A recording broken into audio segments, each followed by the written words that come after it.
Halo, Assalamualaikum warahmatullahi wabarakatuh. Bertemu lagi dengan saya, Esti Nurwanti. Pada kesempatan kali ini, saya akan membahas mengenai pengembangan strategi komunikasi dalam promosi gizi. Tentunya peran komunikasi sangat penting ya dalam promosi gizi. Tapi sebelumnya teman-teman jangan lupa untuk mengisi presensi di Litsa UPNVJ dan juga mendownload materinya.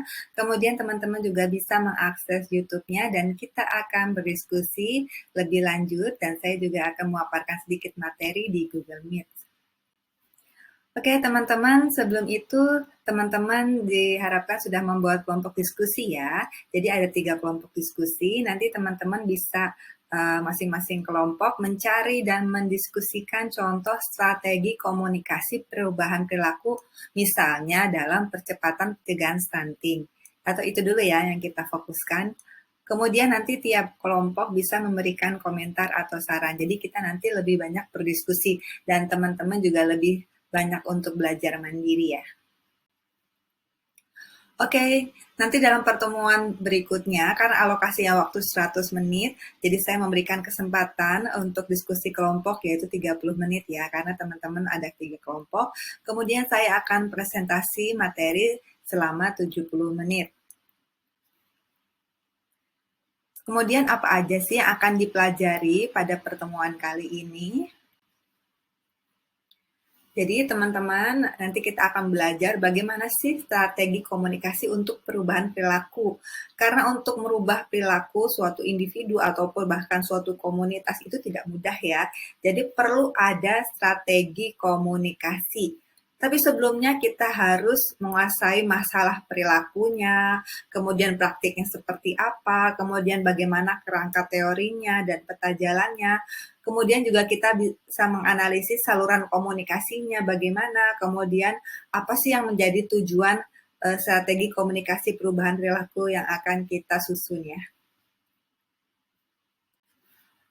Oke, kemudian juga selain itu kita juga harus tahu kelompok sasarannya tentunya ya, karena akan berpengaruh dengan strategi komunikasi perubahan perilaku yang akan kita rancang. Kemudian apa yang menjadi pesan kuncinya, kemudian bagaimana pembagian peran dan tanggung jawabnya, dan juga yang penting juga untuk monitoring evaluasi ya, setelah kita membuat strategi, kita juga harus bisa merencanakan bagaimana untuk monitoring dan evaluasinya. Kemudian selanjutnya diharapkan ada langkah adaptasi untuk tingkat lokal. Sebenarnya bagaimana sih strategi komunikasi perubahan perilaku dalam percepatan pencegahan stunting? Karena masalah stunting saat ini masih menjadi problem ya, terutama masalah gizi di Indonesia. Jadi makanya kita fokuskan untuk bagaimana sih untuk strategi komunikasi perubahan perilaku dalam percepatan pencegahan stunting. Teman-teman bisa searching, ini banyak sekali di internet ya sumbernya, pilih sumber yang terpercaya tentunya. Selanjutnya kita juga akan belajar bagaimana cara menganalisis untuk saluran komunikasinya. Nanti akan lebih detail di pertemuan berikutnya. Kemudian bagaimana atau seperti apa sih struktur dan dimensi pesan kuncinya. Kan di dimensi pesan itu biasanya ada fase 1, 2, 3. Kemudian kita tentukan perubahan perilaku apa yang diharapkan. Jadi semuanya kan berproses ya, tapi kita harus bisa menggambarkannya. Oke, kemudian juga yang paling penting yaitu monitoring dan evaluasi.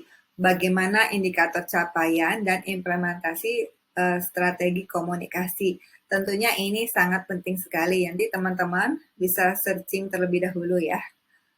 Oke, jadi teman-teman nanti kita akan bertemu di pertemuan berikutnya. Jadi teman-teman sudah memiliki contoh seperti apa sih strategi komunikasi perubahan perilaku dalam percepatan pencegahan stunting. Karena tentunya nanti tiap kelompok akan mencari sumber dengan referensi yang berbeda ya.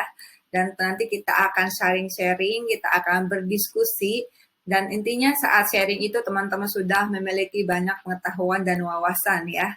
Jadi kita akan memicu diskusinya untuk jadi lebih seru.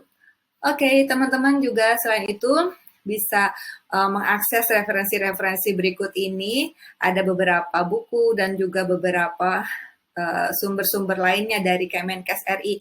Teman-teman bisa search juga di internet ya. Jadi Boleh aja teman-teman nanti kalau punya referensi selain dari ini. Oke teman-teman, saya rasa sudah cukup jelas ya. Sampai ketemu di pertemuan berikutnya. Terima kasih. Wassalamualaikum warahmatullahi wabarakatuh.